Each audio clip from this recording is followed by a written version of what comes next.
Happy Friday, ladies and gentlemen. We have found another edition of the Cheesesteak Intakes podcast show. We are going live on this Friday night. Hope you guys are well. We have a lot to talk about on this episode. Been looking forward to it for a long time with the Sixers back in action well after the All-Star break, coming off a win against the Utah Jazz, going up against the Atlanta Hawks tomorrow night. It's March, guys, so March Madness obviously is almost here. Time to fill out our brackets this weekend. And we got some Eagles talking about some of the free agents, what we expect to happen with the Eagles in the offseason and leading into the next season. So, guys, I want to go around and start with the Philadelphia Eagles, knowing the free agents that we have on the roster at this point in time. I want you guys to talk about where you think this roster is going to end up. Do you think these free agents are going to re-sign?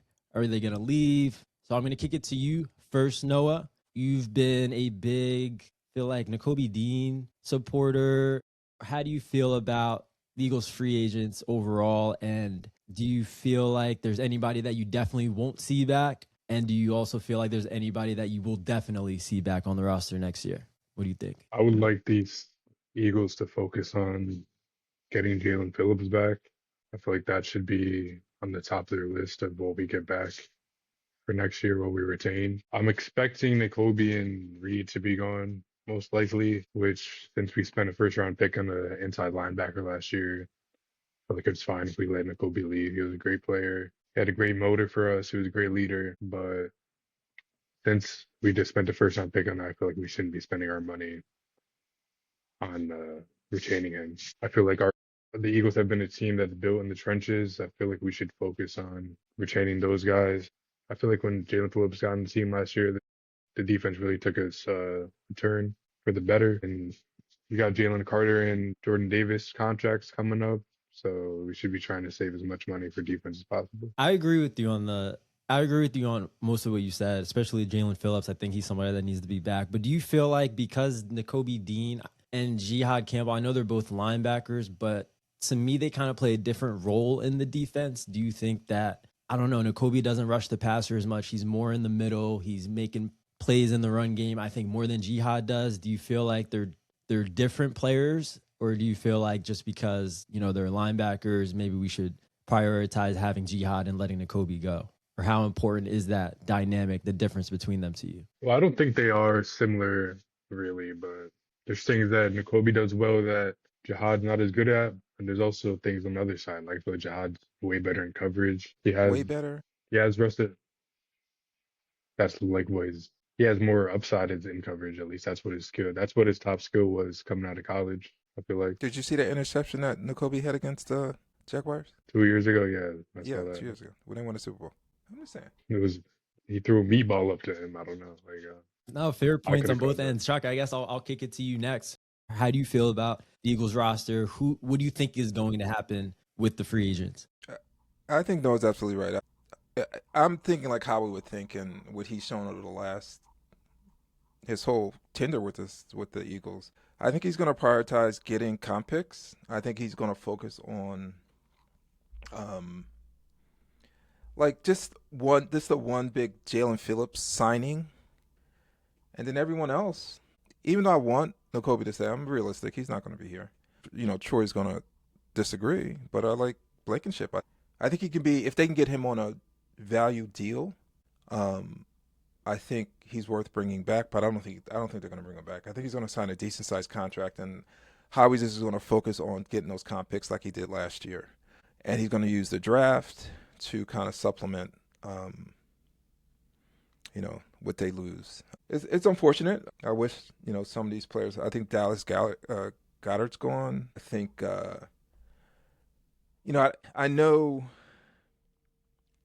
he wasn't the greatest. Like he came on a little bit last year with Dory Jackson. I thought it was decent. They can get him back on like a veteran minimum contract. I don't think that's a terrible idea. I don't think necessarily a rookie. I don't see them taking a D back in the first round. I don't think anyone like in the third round is going to come in and make a huge difference. But having a vet there, I thought he played okay toward end of the year. But besides N'Kobe, there's not a ton of N'Kobe and probably Goddard. There's not a ton of players I'm like dying to keep. Like I said, Reed, they can get him on a team friendly contract. I wouldn't mind. But I think everyone's going. I think his focus is on Jalen Phillips and everyone else. He's going to like play the comp pick game. Yeah, like he has been. Yeah, I agree with you, especially on the Dallas Goedert front. I feel like, well, I've did a little bit of reading today. There have been a lot of mock drafts that have the Eagles taking a tight end out of Oregon. That's pretty good, pretty athletic tight end. Whether that's the second round, third round, a lot of mock drafts have him going to Philly. So yeah, like I think they might look to replace that tight end position in the draft. Maybe that Reed Blankenship position as well. I feel like you could definitely get an upgrade from him in the draft. I don't think that he's somebody you'd be willing to pay for, given the other things they need to worry about. Why do you and your dad hate him so much? I don't hate him. My dad hates him. Hate who? Reed Blankenship. He just thinks he's slow. I don't hate him, but I see his limitations. I see his limitations. That's all. He's not Brian Dawkins. Troy. Okay, he's not a Hall of Famer. Like he's. But he's not Sheldon Brown either. Sheldon. Okay. Brown. Yeah, he's not that, but I think he's. At the end of the day, I think he is going. Listen, I think he's serviceable. The Eagles are going to sign him. I think he's serviceable, and I think if every other position in the backfield is complete, and he's your worst player out there, then you have a very good secondary. Well, isn't he? First of all, he was a defensive captain, so that's fine. He could be a captain only once. I'm talking about on the field. So if he's your worst player, then I think you have a very solid secondary. But if he's your third best player, that means that other safety he's no good, in my opinion. Well, you had Drew Nakuba, hopefully he comes back healthy. All right. So, listen, I'd rather go with Nakuba and then maybe draft somebody or maybe get a veteran free agency than pay Blankenship. I don't think they're going to go the free agent route. I don't think so because they might as well just sign Reed Blankenship if that's the case. I don't think he's going to be back on the team. You said it. If they sign him on a team friendly deal, fine, bring him back. I'm fine with it. But I just I see his limitations. So yeah, he's not a perfect player, but I think he's shown that he is a Super Bowl caliber safety. If he has a Super Bowl caliber team around him, yeah, I guess, right? And he's had big moments. He's had big plays, but yeah, there's still a lot of other things that you can critique him on that are glaring. I'm not saying he's perfect. But you just can't have a Brian Dawkins at every position. That's all I'm saying. But that's like salary cap league. That's this end of the spectrum. Blankenship isn't like close to that. You know what I'm saying? That's what I'm saying. He's not, but he's shown that you can win a Super Bowl with him at safety position. That's all I'm saying. Okay, so then if that's the case, then we need to get a veteran safety in here through free agency or a trade. A Patrick Surtain. So you're not rocking with Nakuba at the other safety. Not if Reed is my other safety. I mean, I just think we can upgrade that position. We can upgrade both safety positions, in my opinion. Even Nakuba, you're not a fan? I am a fan, but he's young. I would love to see another veteran come in here and maybe push Nakuba, push Blankenship if you're going to keep him. I see what you're saying. Yeah, I don't think they got that kind of money, but I see. I don't. At the end of the day, that's what I would like to see. That's not going to happen. That's what I would like to see. Okay, that's fair, but I just don't think they're going to keep Reed. I don't know why we're even kind of discussing it. I think he's going. I just wanted to know why you and Kobe hated him. What's that? It's been 10 minutes already. You guys want to keep going on this or what? Yeah. If you got anything else you got on this? Well, listen. I think Goddard. They may have to keep Goddard. They may have to try to get Goddard on a similar deal they gave him last year. Troy, they've restructured his contract, so he took less money. No, they're going to have maybe give him a little bit more to this make year. him a free agent. They're not. I don't think it's going to happen. And if Kobe's right about them looking at a tight end in the draft. They have to look at a tight end. They have to look at a tight end. They have to look at Lane Johnson's replacement, Leonard Dickinson's replacement. They have a lot of. Well, listen. Luckily, they have a lot of draft picks in the next couple of years. And that tight end out of Oregon, he's actually projected first round, not second or third round. Okay, they have a lot of work to do in the draft because they're going to lose a lot of players. I do believe that Phillips should be the key. I don't know if you trade for Max Crosby because then you're going to have to give up a pick for him. I'd rather just, and what Max Crosby makes almost $30 million. You may That's have to a pay. Howie move, though. Yeah, that's true. I mean, you may have to pay Phillips 20, 25 maybe. I don't know. Somewhere around that range. I'd rather just keep Phillips and use the extra money someplace else. I mean, if we can get Max Crosby for second and third, would you trade AJ and a third for Max Crosby? Yes. Look at no. Nora, would you do it? Max Crosby, like he probably has like a year left in his due. And when you think about that line, though, Max Crosby, Jalen Carter, Jordan Davis, we wouldn't have, and me on the other side. They need a pass. They need a pass rusher. We wouldn't have all of them if we had Max Crosby. What'd you say? How would we be able to keep all of them if we had Max Crosby? Well, if that's the case, then Goddard's probably gone. You have AJ gone. Goddard's gone. You're not going to have Reed Blankenship. Nakobe Dean is gone. You got to pay somebody. Yeah. You're going to have to pay somebody. The money's going to be there to use. How he can work his magic. He works his magic every year, it seems, this time of year. So, like, I never questioned, like, how we going to pay one guy versus another. They seem to do it. I would have never thought we'd be able to pay Jalen, A.J. Brown, and Saquon Barkley, but they're doing it. So, Noah, what do you got? I saw something the other day talking about Goddard. Like, apparently the Eagles would take on like $20 million in dead cap or something next year if he signs with another team, which I heard they might like try and get him for a 1-year contract. But like I feel like he deserves Goddard? better than that. He probably wouldn't. Yeah. He's a free I feel like he deserves better than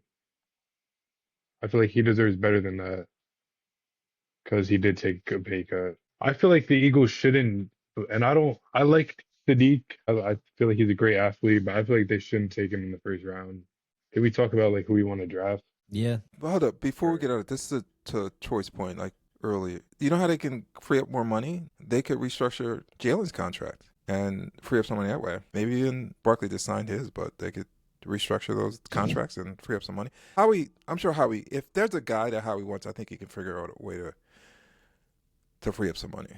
But I think they're gonna do what they did last year. They're gonna sign one. So last year, I guess it was, who's our linebacker they signed last year?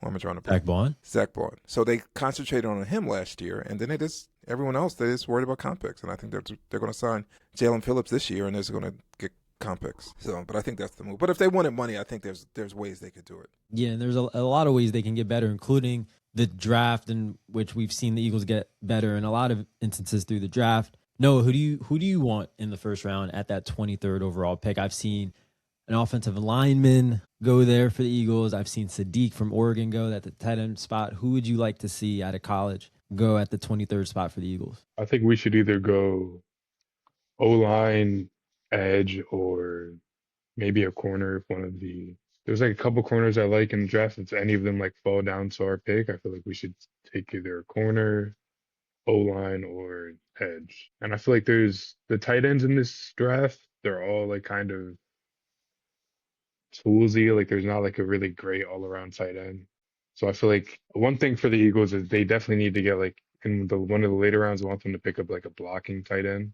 I know there's a couple that I'm blanking on one of the names that I was looking at, but there's a couple tight ends that would probably be available later on to get a blocking tight end in there because we got her last year. He wasn't his normal self with blocking. And, we have Grant Calcaterra on the squad, the worst blocker in the NFL. I don't think the Eagles have any tight ends left that's under contract, do they? Tell you right now. Oh, Granson maybe? So, I don't think.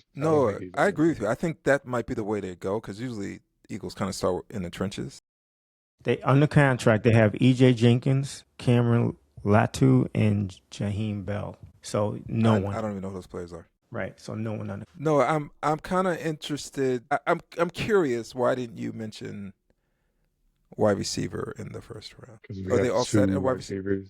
We have two wide receivers on the team. Okay, that are great already. All right, I'm just asking questions. That's all I'm doing. I think the Eagles should prioritize Lane Johnson's replacement and go after that offensive tackle from Utah, Caleb Lomu. He's somebody that can play both tackle positions. So if our right tackle or if Jordan goes down, he can replace Jordan too. Or if Lane's missing time in his last season, or even if Lane's not playing, I feel like he's obviously Lane's going to be somebody that he's going to learn from. So I think they should prioritize that. Would you take a run at Mekhi Becton? I would.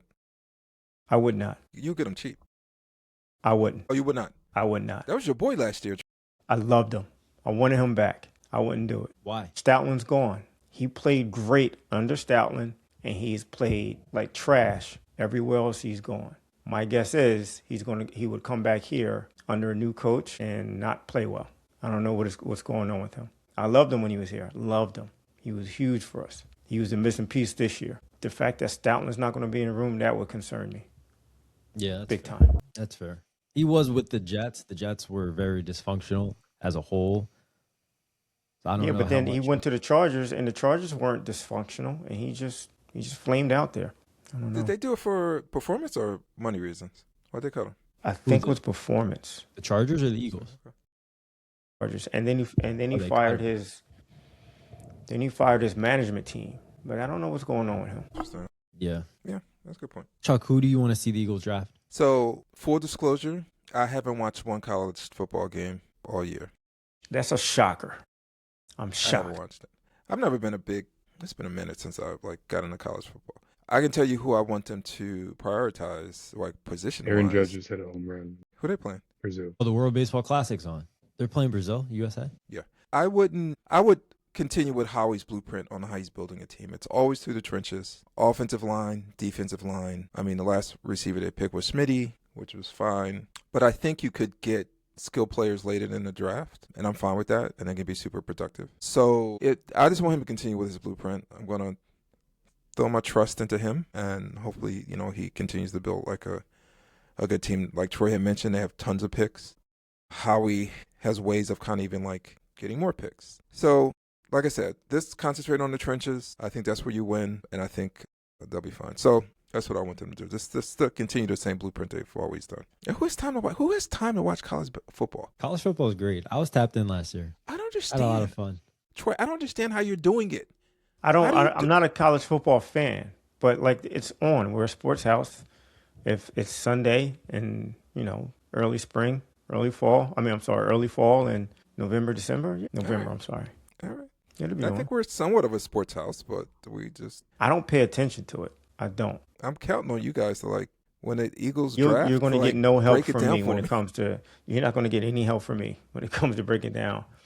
Until I watch, I start watching draft stuff and getting on the internet and. Yeah, that's what That's what I do. Put my head in all the draft stuff. Even with college basketball last year. You think I knew who VJ Escobar? I had no idea who the brother was.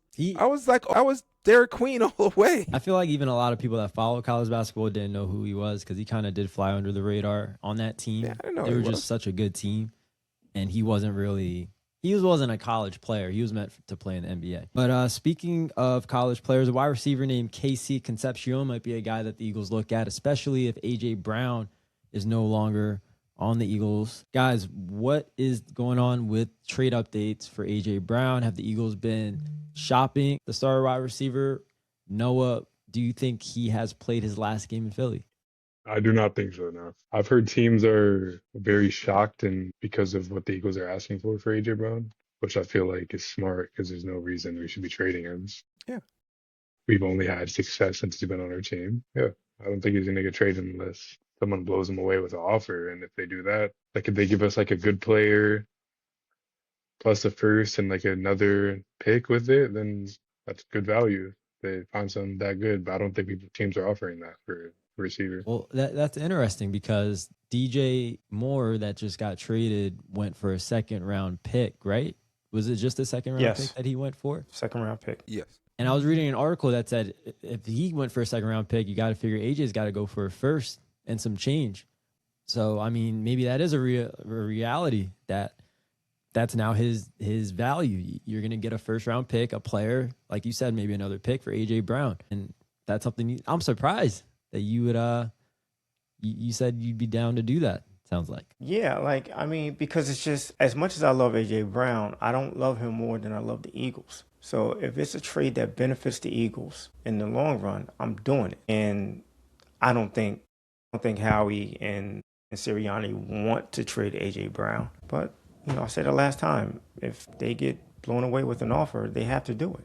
They have to do it. I think we're bearing the lead listen, here. You listen to all the pundits and talking heads on television, anybody that says they know that A.J. Brown is going to get traded, no one knows. I think the only people that know if he's going to get traded or not is the front office of the Patriots.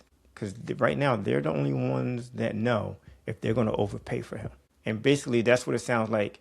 That's the only way you're going to get A.J. Brown, if you overpay for him. And they might be willing to do that now that Buffalo has DJ Moore. They traded for DJ Moore. Like that, that could affect the Eagles. Why are we talking about DJ Moore so much? Like he's like good. No, but it's just the fact that Buffalo and the Patriots are in the same division. They just upgraded their team. They just helped out their Pro Bowl MVP quarterback, and they need to keep pace.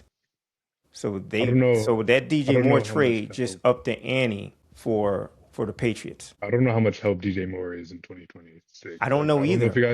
I don't know if you guys watched him last year, but the man like falls down like every 3 routes he runs, like he's slipping on the ground like every. I agree, but he's never played with a quarterback like Josh Allen, so I don't know. You don't know what he can provide for Josh Allen. But no one knows. Point. He's not that good, and they still got a second rounder for him. Troy's saying if that's the baseline, then AJ that's not what we're talking about. You should have got more for AJ. That's not what we're talking about. He's talking about DJ Moore's talent.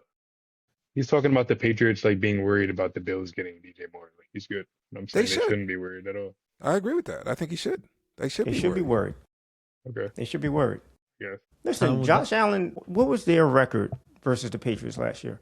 Like they were down a couple of games. Like Josh Allen basically had no receivers. No receivers. Now, I'm not saying DJ Moore's a top-notch receiver, but he's going to help them. He's definitely going to help them. Better than what they have. Guys, I think we're bearing the lead here. The fact that Noah, finally at least hinted at the fact that AJ could be, put your hands down, at least hinted at the fact that AJ could be traded is where is it? Breaking news. Noah, he was like, where is it? Where's squinting? I had to put my glasses on. Where is it?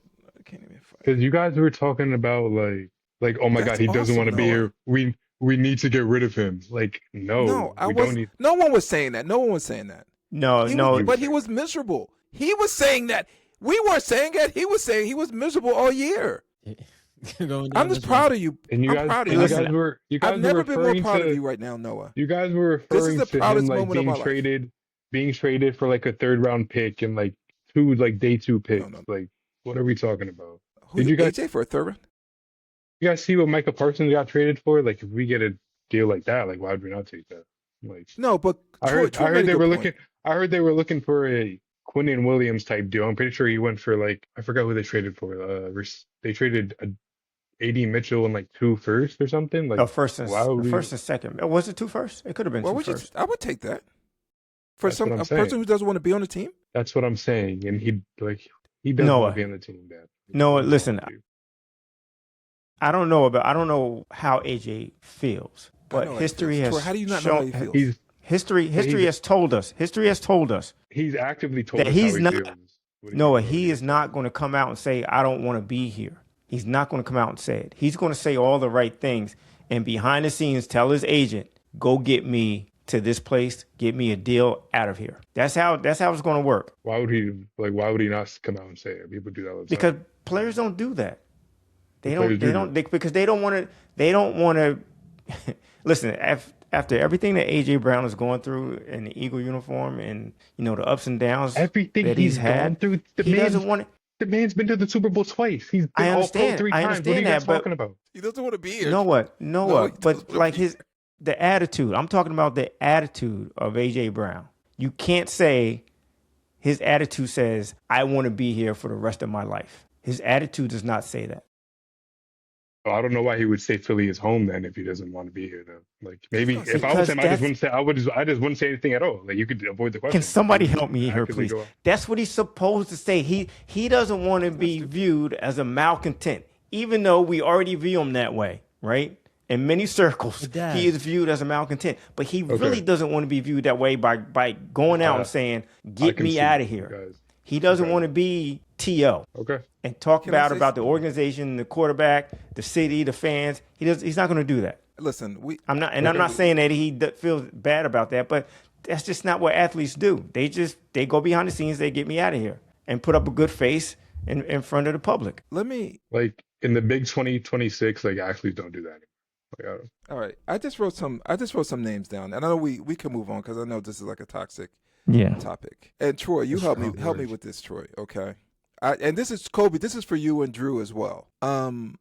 Here's some names, and Troy will probably get it really quick, but these are. I want you guys to like give me like the common denominator with these names: Barkley, AI, T.O., McNabb, Moses, Cheeks. I'm sure. Brian Dawkins. You know what they have in common? These are players that we looked up to, me and Troy even more so. And they either got traded or released, or they went on their way. They didn't finish their careers. They started with Philly, but they never like finished their careers in Philadelphia. It happens. We were heartbroken. I was heartbroken when Barkley got traded. I was heartbroken when AI got traded. It's awful. But it happens. McCain. Vic. I won't put McCain on that level, but fine. Throw McCain on there. But these are players that were Philadelphia heroes, and they left. And you know what might happen as well? Jalen might be on that list as well. And you need to like get a grip. I think me and Troy are not immune to it, but we're hardened by it because there's a chance that the players that we love now that are playing for our teams, they're going elsewhere. They're going to other cities. They're going to go somewhere else. Gone. Maxey may go somewhere else. They're going, fam. Don't no. Okay, the Maxey was a little. I was with you, Chuck, but then you just took it way too far. Maxey might be We're gone, gonna change bro. the He might topic. be gone. The difference is, I need to say one thing before we move on. The difference is you just need a bunch of people who were traded when the team literally had no future, and you're like, oh, we got to get rid of these guys. We just went to the Super Bowl last year. We're the second youngest team in the NFL. Still next year we still should be in the Super Bowl again. When T.O. was like, there was still value in the Eagles when T.O. left. He mentioned, all right. He mentioned Moses Malone. We talked about this 20 pods ago when he got traded. They had the number one pick in the draft. They still had Cheeks, Doc, Barkley, Moses, and the number one pick in the draft, and they wind up trading the number one pick in the draft and Moses Malone. Right? They could have been set for the next, I would say, 5 years and competing for a championship, and they just blew it up. Again, can you remind me? Brad Daugherty. The front line would have been Brad Daugherty, Moses, and Barkley. And he's absolutely right. However, I did want limb bias. I wanted bias. That's a whole story. But bias, Barkley and Moses. If bias would have, I don't want to talk about it. It's too. It's gonna bring back bad memories. Drew, that was a really funny meme you sent in the chat. So for that, I'm gonna kick it to you for your pop culture update. Drew, do you have anything for us tonight for your pop culture update? Hold it. A second. As I'm squinting. He's so proud of that. When you say hold it, it ruins the whole like. I don't know what this. He's so proud of that little sound effect. When you say hold it, you ruin it. Name me your sex tape, Noah. Boy, Drew, let's get to your pop culture update. Hold it. Do you have a crickets? Do you have a crickets sound by any chance? So Dude, listen, you need to sit down with that board for the next 2 days and learn where everything is. I don't want you coming back. I do not want you coming back on this podcast searching for buttons. Dude, that's why we got a producer. Zach's going to learn this. And Zach, you need to find a cricket sound effect and upload it. And you also need to develop a count for every time Noah's. There we go. Thank you, Zach. Every time my dad says one more thing, you have to put a number next to his forehead. Thank you. As I was. Zach, okay, hold up. Guys, if you don't know, Zach's our new producer. Shout out to Zach. Shout out Zach, to Zach. Big up, Zach. Thank you, Zach. Yeah. Thank you, Zach. We need you. Zach, keep in mind, we interviewed hundreds of candidates. You were chosen out of like the Eagles did for the offensive coordinator position last year. So don't forget where you come from. Don't listen to Drew. Go, Drew. So what I was going to say is that Abbott Elementary is renewed for a 6th season. So shout out to Quincy Brunson for getting another season of Abbott Elementary on. Okay? All right, so she's always welcome on the podcast. Philly native, always bringing visibility to Philly. Abbott Elementary is a great show. Right now, she's, killing it. She's got, she's been appearing in awards, right? I think with Vanity Fair, she's been doing that, John. She also received a GLAAD award for being an ally for the LGBTQ community. She's breaking grounds, y'all. Shout out to Quinta Brunson. Shout out to the women in the world. Shout out to all the queens. Temple, yeah. Shout out to Temple.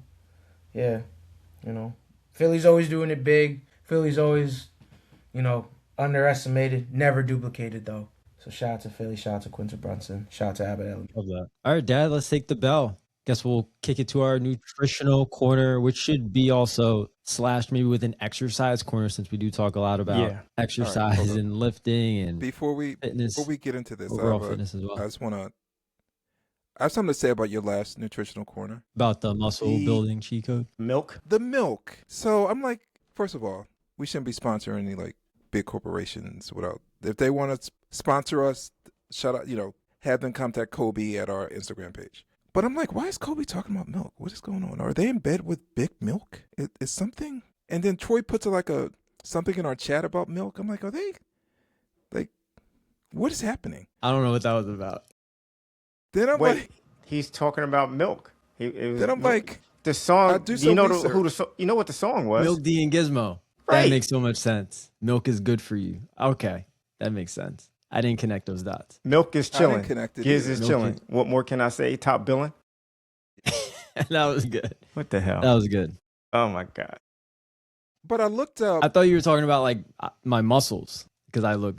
Well, I was muscular in the photo. I don't know. That's what I thought. It felt like it all tied in. It all tied in, guys. It felt like it was sponsored, and I just want to I looked up like the percentage of Black people who are lactose intolerant is like 70%. I don't think. Where did you find that? Where did you find that stat? I'll send it to you. Crazy. I don't think humans should be drinking other animals' milk. I think we're the only species that does that, right? It drinks other animals' milk. And I just find it odd. I mean, people have been drinking milk for a long time. No, it doesn't make it right. I don't drink milk. And you're a very functional adult. No, you're right. It but doesn't make it right. Milk is like slipping you guys some endorsement money. I just want to you want a piece of it. If there's anybody out there bodybuilding that are really prioritizing building muscle and aren't lactose intolerant, then milk is a great cheat code for you. And that's what that was about. But is it, Kobe? It is. To each his own. To each his own. So let's get to your nutritional corner. So let's get to this. God forbid my father's sidebar. So this past week I've been trying something different. I think in the last podcast we mentioned that, when I start working out, I get on the treadmill, run a couple of miles, then I do my workout. Well, I guess about 2 weeks ago, I started getting up in the morning, and it felt like every joint from head to toe was on fire. And it was mostly my lower body, knees, hips, like ankles, feet. So I started doing this week, instead of running on a treadmill, I started doing hip mobility, something that Kobe used to do on a daily basis when he was playing rugby. I just online, I remember some of the exercises that Kobe ran me through, looked online, saw some more. And the first day I did it one morning, and then the very next morning I woke up and it was like someone shot me with a bunch of drugs. I felt absolutely fantastic. At our age, Chuck, if we are active, obviously our bodies are not going to respond or bounce back the way Kobe, Drew, and Noah's bodies will. So we have to go the extra mile to feel better, to feel great. And stretching and doing some mobility exercises really did the trick for me, and I'm sure it'll do the trick for a lot of people of our ages. So I love that, Dad. That's great. My tip. I love that. Yeah. That's great. I tell you all the time, do more stretching, do more mobility. Yeah. I'm glad that you did it. I ignore you, but you've been right. I was ignoring you. I've mentioned before that it gets different.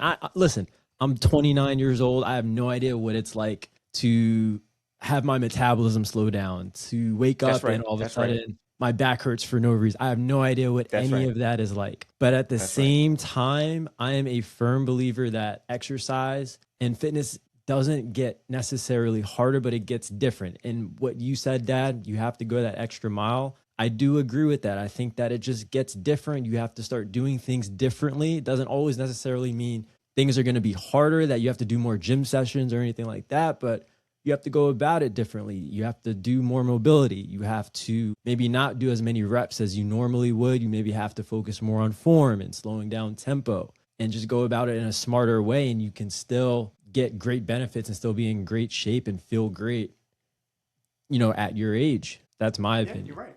Yeah, and it's a great opinion. And, just based off this past week, the words that you were telling me were 100% correct. And going forward, I'm going to incorporate a lot more stretching and mobility exercises in my workouts. Yeah, I'll write up a workout for you.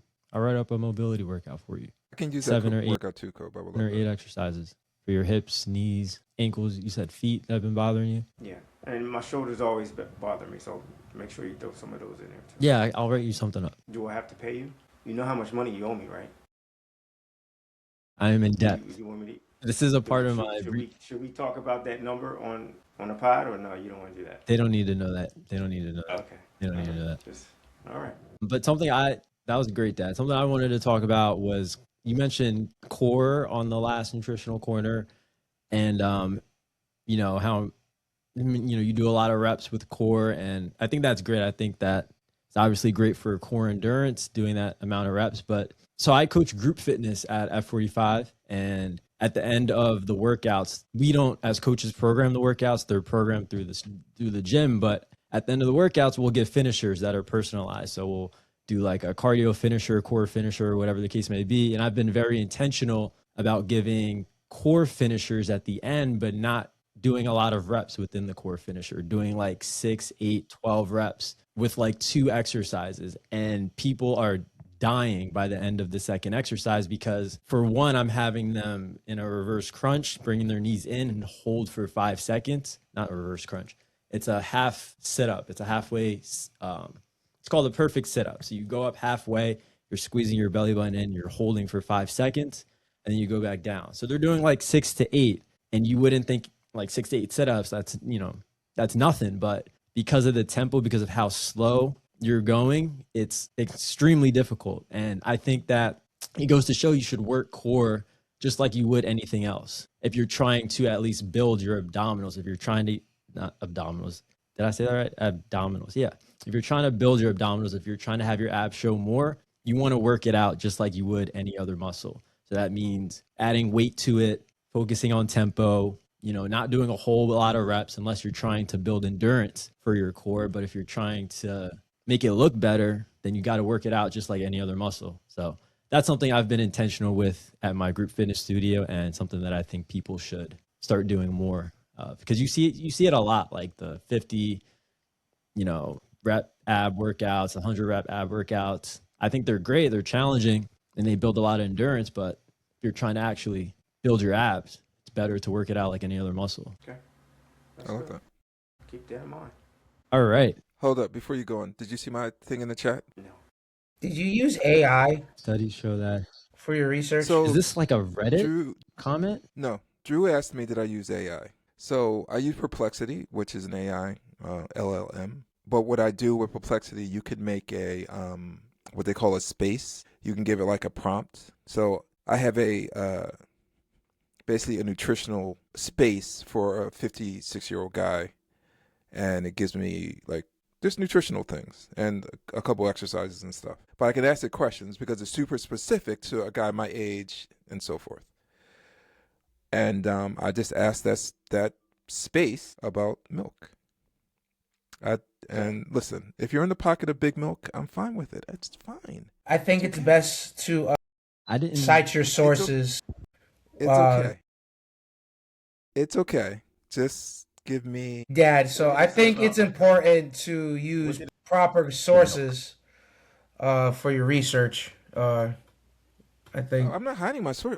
Am I publishing this to like the internet, like anywhere? I'm showing it. I know, but I'm just saying for your argument. I just told you my sources. What did it say? I know. Complexity. I know, Dad, and it's best to use academically. Evidence-based to Drew's point, Perplexity. Do you use it, Troy? Perplexity, not that one. It gives you the sources that it uses to come up with the answer. It's actually really, really good. It shows you the sources. It shows you every little thing it uses to come up with an answer. It's not like, ChatGPT. I love ChatGPT as well, but it's not like I'm assuming that at some point in time, ChatGPT is like every AI source or every AI platform. At some point, should show you the sources that they pull the information from.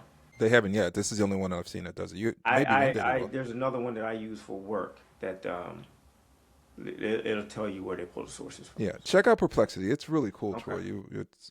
It shows you their sources that they're using. It's not like making up stuff or like phantom answers. Have you checked the sources to make sure that it's not like a link to something crazy that has nothing to do with Toby, you do your research. Tell me the percentage of black people who drink milk and stop muting my mic. Tolerant.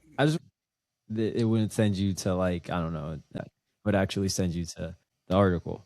But I'll look into Perplexity. Yeah, I have the articles. It does list the articles as well. It shows you everything that it uses. That sounds pretty cool. So it used 24 different articles, 24 different like sites. Yeah, see. We can talk about that on later. This segment for way too long. Yeah, my bad. All right. All right. What's next? So fellas, we're gonna get into some Sixers talk after that nutritional. Noah, corner. get back in here, Noah. Noah's got to hurry up, get back in here because we have a lot to talk about with the Sixers, who are sixth place still in the Eastern Conference standings, but have been kind of sputtering a little bit. Coming off of that 3-game, they were on a 4-game losing streak, then they went on a 3-game losing streak, and then they lost 2, right? And now they're on a 1-game winning streak. A 3-game winning streak, and then lost 2. And then lost 2, right? Or 2-game winning streak. Yeah, I don't know. Yeah, so let me just say something real quick. If you say something, Drew, I will drive to New Jersey and beat you down. As we talk about this, and I see Troy warming up, he's stretching, he's doing all those stretches that Kobe sent him. He's ready to go off. I want everyone to close their eyes. If at the beginning of the year, and we were doing this podcast at the beginning of the year, if I told you guys, the Sixers, who just came off a lottery season, a terrible season, they had the 6th worst record in the league, that this year, Embiid would miss 60% of the games. Paul George would get suspended for 25 games.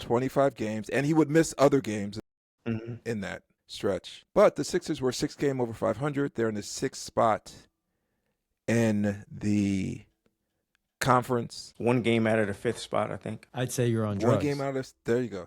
How would you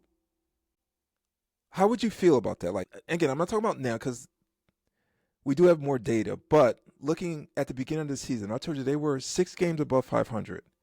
With all this that happened, my first thought would have been Maxey must be an MVP candidate. Yeah, he must be going off, and he is. That would have been my first thought. My second thought would have been McCain. You're out of your effing mind. There's no way. It would have been shocking. I would have been shocked by that. But that's a hypothetical. I just want that as the backdrop. Like we saw how everything is played out. Before Troy rips the Sixers a new one. I just want that as the backdrop. That's all I'm saying. So I would have thought that, like you said, Maxey would be playing at MVP level. I would have thought that Jeremy Kane would have found his form that he found last year, and he'd be probably starting in some fashion. I figured that VJ would be what we thought his potential could be when we drafted him, was that he could be like a prototype of a Dwayne Wade and would hit the ground, running on that track at some point in his career. If you told me that was the case with their record, then I figured, okay, he's going to do that in his rookie year. And that's kind of what he's done. So, you hit it on with Maxey and VJ, and Kane obviously is not in the picture. He got traded. I would have figured Bona would have took a step up. I don't know if I could say that about Bona. He still seems like the same type of player to me this year. From last year, I think he's taken a huge step from last year. That's fair. You could say that. That's fair. I think he has a lot of potential. He does. Quentin Grimes has is he worth $30 million? Troy wanted to give him? No, but he's been fine. He's been fine. He's been more than fine, actually. I would have figured they would have really found a way to make those guards work together. VJ, Maxey, I would have figured all those guards were going to be carrying the team and they'd be playing through their backcourt at the beginning of the year. So if I told you at the beginning of the year and you have all these thoughts about what would have happened, a lot of stuff what you thought would happen is happening. Maxey's having an MVP type season. VJ has really stepped up. No one mentioned Kelly Oubre, but whatever. Like what you guys are leaving out is, and I don't really care if he goes or doesn't go. But Nurse is doing, considering what he has, his best player missing so many games, he's doing an okay job. Does the defense stink? Absolutely. Does he play Maxey and VJ too many minutes? Absolutely. I think he's just super competitive. He just wants to win these games. I think he's doing an okay job. He is not doing an okay job. Okay. I mean, I don't know what you're looking at. I'm looking at A big reason why we don't have McCain is because Nurse could not figure out how to use him. Our defense, as you mentioned, our defense is trash. We overhelp. This is a three-point shooting league, and we consistently leave three-point shooters open in a corner. He is not doing an okay job. Let me just, they're not a well I coached. agree with that point. Hold on. I'm not a Nick Nurse hater. I will always give coaches a leash because you know how I feel about coaches. I feel more for coaches than you do. You do, Chuck, right? So I'm always willing to give them a leash. But I have to tell you, like, he's not doing an okay job. I expect something more. I expect a lot more from him when it comes to developing players and so you're not finding giving the correct. Nothing for Barlow, nothing for Listen, Jabari. You know what? Jabari played well the last two games, but where has he been the past 2 weeks? Well, I think they were dealing with trying to get him a contract. I know you want to say something, but God, Troy, the McCain thing again. If I didn't mind trading him, but not getting someone in return made that trade look really dumb. But you cannot blame the development on Nurse, just on Nurse. You have to put some on Jared McCain too. He did not start the season great. You have to put a little bit on him. And I know he was hurt, but he was playing terribly. Because he was hurt. He was, Chuck. He was. I know Chuck. he was hurt, but I'm saying whatever the reason. Why are you blaming him? But he's hurt. But he's hurt, right? But he's hurt. And there were games where you could tell he was turning a corner. But why is that? And then he would get into a game and not play great, and you'd never see him again, right? He goes to OKC. He plays. How many games did he play with OKC so far? 10, 15? 10. How many 20-point games has he had? Yeah. Like, they seem to figure out. I'm not saying that was a good trade, especially when you get anyone in return. What I'm saying is McCain's injury, and McCain to some extent, has to take a little bit of the hit of why he wasn't developing. I think Nurse is just a competitive coach who, you know what, McCain, you're not helping us win right now, and I got to play someone else. So I don't know. It's only so much development you could do. Listen, there's always, when you coach, there's always a bigger picture.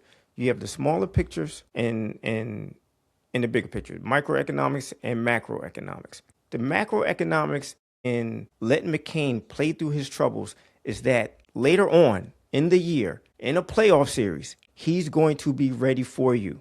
But the second you keep stunning his growth, every time he commits a turnover or misses 3 shots in a row, you take him out after 5 minutes and you never see him again. How does that help a player? That does nothing for the player. It does nothing for the team. I kind of agree. I do agree with you. Like I said, I think he's a super competitor. He wanted to win those games. This version of Jared that you're seeing in Oklahoma City, the Sixers weren't getting that. Like, if I'm the coach, I would think twice about playing him too. But obviously, Chuck, it was still in him to give it. OKC, he gets there immediately. OKC pulls it out of him somehow. They run plays for him. You know what? Here's one thing that I think we all mentioned. Like, why isn't Jared McCain handling the ball more or running the offense when he's getting into the game for the Sixers? Right? During that time, VJ will have the ball playing point. Grimes will have the ball playing point. And McCain's running to the corner. He's just sitting in the corner waiting for a pass to get to him. And that makes no sense to me. When you watch how this guy played the previous year in those 20 or 30 games that he played and how he played with the ball in his hands, running the show, why wouldn't you do that again this year? Troy, first of all, I agree with you. I do want to say, how do you knock Nurse on not developing McCain? But then you see a guy like VJ who, and again, I'll admit my mistakes. Do you guys remember in the beginning of the season, I said, why are they making him run point? They should use him like Dwayne Wade. He should be coming over screens, slashing the basket. It was kind of like I was like, why are they doing that? And it's paying off. Correct. He can initiate the. Why is like I'll give Nurse credit for that. Like right, and I'll give him credit for that also. He could have started Grimes. He started VJ at the beginning of the season. Correct. I give him credit for that. But just treat McCain the same way you treat him VJ. That's all. That's all. After what he showed you last year, he's coming off an injury. Give him a chance. That's all. I agree. Like I said, I think he just wanted to win games, and McCain wasn't ready to help him win. And keep in mind, Nurse didn't trade him. It was Morey who traded him. Yeah, but you know what? So Morey also traded Isaiah Joe, and we also know how Doc Rivers treated Isaiah Joe, which was like trash, right? So my guess is Morey goes to his coaches and says, hey, listen, we probably going to make some trades here. Like, who do you like? Who do you not like? What do you think? I think it was more like we need to get under the tax. We need to sign. Was that the only way to get under the tax? Trading? No. Okay. No. All right. That made no sense then. I just think, I don't think coaches matter. We're going to talk about that. I think you're giving Nurse the stuff that he's been doing well. The team's 6 game over 500, and their best player hasn't even played half the games. He developed VJ. He developed Barlow. He developed Jabari Walker. Like I don't know how much Nurse had to do with VJ development. You don't think he could have started Grimes? He could have started Grimes and Maxey. I mean, it doesn't take. I don't. Chuck, I'm gonna be honest with you, Chuck. But Kobe? Why do you give him you don't give him a hard time for not developing McCain, but then VJ blossomed, playing better than anyone thought he would play. But I think that's mostly because of VJ. I think there's VJ. Listen, I think VJ has the talent where, and I'm not going to say undeniable talent, but at least for this team and the amount of guards that we had, and McCain's coming off of an injury, VJ's the guy. If Doc Rivers would have coached this team, would VJ be starting? No. Absolutely not. He would not be playing. He would not be playing. He would not. You have to give him credit. He forced him to play point, which I thought was a terrible move, and it was a great move. So I guess coaches do matter in your world. You're just saying that. You're just saying that to get under my skin. Noah had his hand raised. Noah, what do you have? Give me. Oh, sorry. Go on. You didn't have your hand raised? I thought you wanted to go. Like I told my dad, like when he asked me to start this podcast, when the Sixers are losing or whatever, I don't watch them. So I haven't been watching them. We do a podcast about the Sixers. Wait, we do a podcast. You don't watch college basketball or college football. I prioritize my mental health over everything. That's fair. You hushed. Listen, Chuck. And I only had my hand up because we were talking too much about Nick Nurse. All right, listen, man. I even think that McCain thing with the lineups paints a bigger picture with how Nick Nurse deals with the lineups. Like Tyrese Maxey is at a point in the season where he's exhausted. And a large reason for that is the injuries, Paul George getting suspended, but you can't figure out a way to still get a lot out of Maxey, but play him a little bit less, experiment more with lineups with VJ, Quentin Grimes being the primary ball handlers, even Trent Wofford. I wouldn't mind. He can handle the rock. He could bring the ball up a couple of times. Does this sound like I'm trying to justify the trade? I agree with you, Kobe. They probably should have did something. I think we're forgetting as well that Nick Nurse was the coach last year when McCain was about to win Rookie of the Year. He was developing him. I think, again, I watch him. He's super emotional on the sidelines. I see him in press conferences. I think he's just really competitive, and he probably thought McCain's not at a point where he can help us win games, so I'm not going to play him as much. Right or wrong? I don't know. No, but Daryl traded him. It wasn't Nurse. Daryl traded him. Did he go to Nurse? Like Troy said, it's possible. It's just the original question was, is Nick Nurse doing a good job? And I don't think he's doing a good job. When I say coaches don't matter, and Kobe, I know I'll cut you off. I'm so sorry. I just think, I don't know if you put a different coach in this scenario, would they do any better? I think they could look a lot better. I don't think all season long they've run good offense. So you're saying there's a coach out there that would get them with Embiid playing as little as he's playing. There's a coach that would get them more than 6 games over 500. Listen, Zach, or they would have just lost by San Diego by 20 instead of 40. Is that what you're saying? Looking better? Yes. If we had a different coach, you could argue our record would be better with the way that they've looked. There's a coach out there, and I'll tell you who the coaches are. Give me the coach. the coach for the Thunder, the coach for the Nuggets, the coach for the Pistons, and the Celtics. All right. So without First of all, Nurse has as many championships as all of those coaches, and more than most of the coaches just named. I don't care. I'm talking about right now. This what year. I'm saying, like he's like when Detroit wins a championship, when that coach wins a championship, we can talk. Chuck, that was 10 years ago. That wasn't 10 years ago. It was 10 years ago. 19. All right, okay, whatever. Listen, what is the Sixers record without Embiid? Does anyone know? With Embiid and without Embiid? Yeah, Zach, can you get that? They're like 21-12 with him. With Embiid, they're 12-15 without him. Thunder's record with Shea and without Shea. 39-11 with Shea. Without Shea, they're 7-4. With Jokic. With Jokic, they're 27-17. Without Jokic, they're 10-6. Cade Cunningham, with him, 39-13. Without him, 5-1. And we already know what the Boston's been doing with Jaylen Brown without Jason Tatum. And even when Jaylen Brown is not playing, they still have a winning record, right? And something that a lot of those with a superstar who's only team without a superstar, with a superstar who can't keep a winning record when he doesn't play. And something that a lot of those teams have is great culture. All those teams have an identity, and the Sixers don't have an identity. And a lot of that has person on that roster, every person on those rosters, they know their roles. You can't tell me you sit Kelly Oubre down. Kelly, what's your role on this team? Grimes, what is your role on this team? They're not going to give you a definite answer. They can't, because you just watch how they play, and you could tell they don't know. Grimes is out there dribbling the ball for 20 seconds, and he knows he's not the type of player that should be dribbling for 1 second. It is catch and shoot with this guy. If he gets a straight line to the basket and has 2 dribbles, that's it. He shouldn't be out there dancing. There's no coach telling him, hey, Kelly, look at your stats when you're out there dancing. You commit 4 more turnovers when you do this per game. There's not a coach telling him that. I'll let Noah I want to respond. Not Kelly. I met Grimes. Did I say Grimes or Kelly? I met Grimes. Whoever I said. I got to respond to that, but go ahead, Noah. I'm not going to put all of, like Troy was doing, he was pulling up the record without these same star players. I'm not going to put all of that on Nick Nurse, because all the teams you name, their bench units, there's 7, 8, 9 players on the team in the rotation. They're so much better than the Sixers. Like, it's not even close. Really? So much better. Against Boston the other night. On paper, you had Jaylen Brown and Derek White versus VJ Edgecombe and Tyrese Maxey. After those 4 players, which roster would you take? Well, I didn't get to finish. I didn't get to finish my point. But that was a close game. Chuck. Go ahead, Noah. I didn't watch the Celtics game, so I can't tell you. Chuck, Noah, they had a bunch of nobodies out there.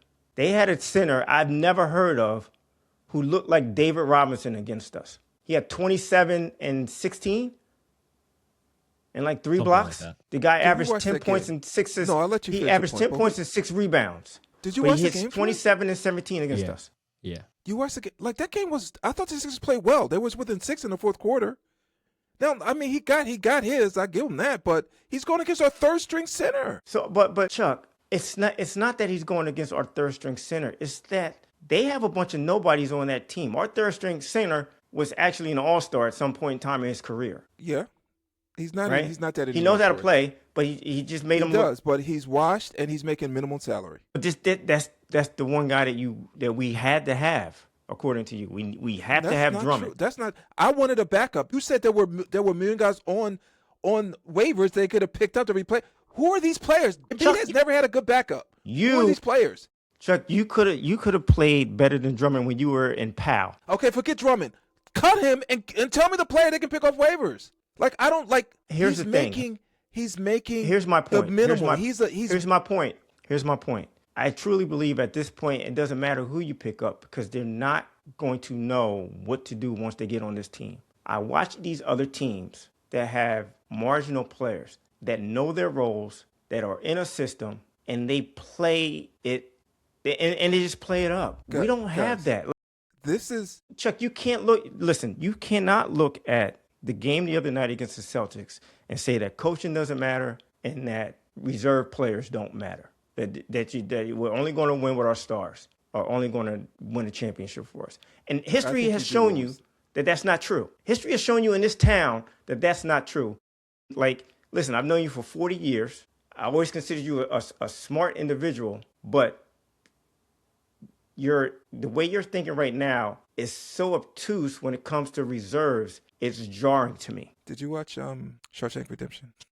It's one of my favorite movies. Yes. Like, why do you think that reserves don't matter or that teams don't need reserves? I don't think that. Okay, guys, this is the essence of what me and Troy have been arguing about for 40 years. And I'm not saying he's wrong, and I'm not saying I'm right or vice versa. I'm not saying that at all. Oh, you're wrong. You're 100% wrong. But I never blame, like, the Sixers' losses on, like, T.J. McConnell or Furkan Korkmaz or Shake Milton. I've never done that. If you want to blame it on Tobias Harris, okay, I'm down with that. You want to blame it on Jimmy Butler, I was fine with that. If you want to blame it on Ben Simmons, I'm fine with that. They make the most money. They're the stars. Those other players, cut Andre Drummond. I could care less. Pick up someone else. He's so replaceable. The stars win you. We didn't have Paul George. We didn't have Embiid. When you say you said another coach could deal with, missing their two best, their best player, maybe their third or fourth best player, I disagree. I think the Sixers being over 6 games over 500, Nurse has done a good job. I don't think another coach, that's what I mean, coaches don't matter. I don't think could another coach get them 8 games over 500? Maybe, but they're not like, with Embiid up missing so many games, they're not competing for the conference title. So you honestly don't think if Joe Mazzulla was coaching this team that they wouldn't be much better than what they are right now on both sides of the ball, running an offense and playing defense. Embiid is still missing the same amount of games? Embiid misses the same amount of games. Paul George is suspended for 25 games. It's a good question. Chuck, listen, they would. They'd be a little better. But I don't know if they would. Coaches make. I think there's a group, and Mazzulla's in that group, like maybe 3 to 4 coaches that would make a huge difference on a team. And then I think there's a bottom group, and there's a bunch of people in the middle. I agree. But at the end of the day, I think you need players. Nurse would look like a whole better coach if he was playing 55 games this year. Nurse would look like a better player, like a better coach. I think that's the case for, like you just said, the majority of coaches in this league, the majority of coaches anywhere. If you have better players, you're going to look like a better coach, right? There are a handful of coaches that no matter who you have on that team, they can elevate the players, no matter who they are, to a certain extent.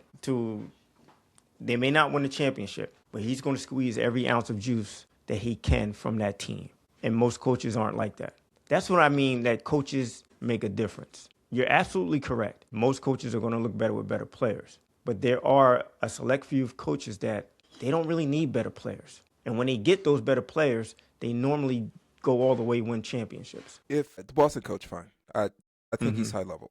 And they have a superior GM as well. Mm-hmm. If Detroit's coach the Sixers team, if you're saying Denver, you say if that coach coached the Sixers team, you think they would be a better squad. Would San Antonio, San Antonio has players, you're saying that coach, if he coached the Sixers, again, Embiid's missing 60% of the games. Right.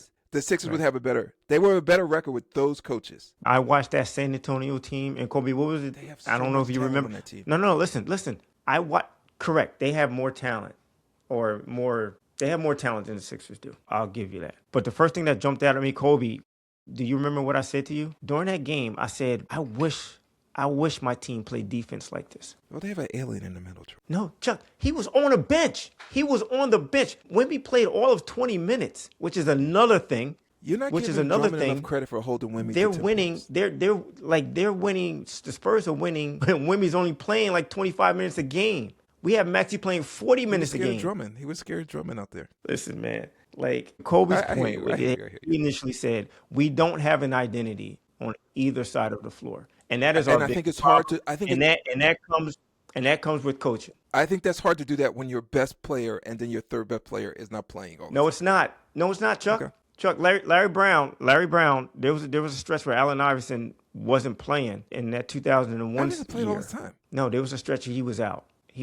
They were on a West Coast trip. They had to play Sacramento. They had to play Sacramento with Chris Webber. They had to play Utah with John Stockton and Karl Malone and a couple other teams, Clippers and whoever. They went undefeated on that trip. And Aaron McKee had two triple doubles. I think back to back, 2 triple doubles. Aaron McKee's not walking through that door. My point is, no matter our star is out, we're still going to play Sixer basketball. What is Sixer basketball today? What is it? I don't disagree. Kobe, you're all right. Troy, you're right. I just think it is a little harder when Embiid doesn't play. I just find it hard to find an identity. No, Chuck, that's not right. Because guess what, Chuck? You already knew coming into this situation that you were not going to have Embiid for 82 games. You'd be lucky if you had him for 60 games every year. So you had to figure out who are we going to be with Embiid and who are we going to be without Embiid. And he has not figured out that without yet. Yeah. With Embiid, when Nurse first got here, he had Embiid play the first 12 minutes of a game, and then he'd he sat out the next 5 or 6 minutes of the second quarter, played the rest of the half, played like another 10 minutes in the third quarter, and he rested the fourth quarter because they were blowing teams out. They had a big lead. That was a good identity, I guess you could say, that they had. Where it was like, listen, we're gonna play tough defense. We're gonna run our offense. By the end of the third quarter, we should be up by some. And B, you could take a rest. It's good philosophy, good, however you want to describe it. That was great. Somewhere between that time and now, he's lost it. Whatever philosophy he wants, it's gone. And I don't know why. He's had enough time to figure out how he would want his team to play without Embiid. And he hasn't done it. That's why I don't think he's done an okay job. I want to give him the leash, but I just can't do it. I can't do it. I agree with you about the defense. I agree with you about the identity. What is this? He always does this. He drives me crazy. Doesn't you still tell me? I'm like, dude, I agree.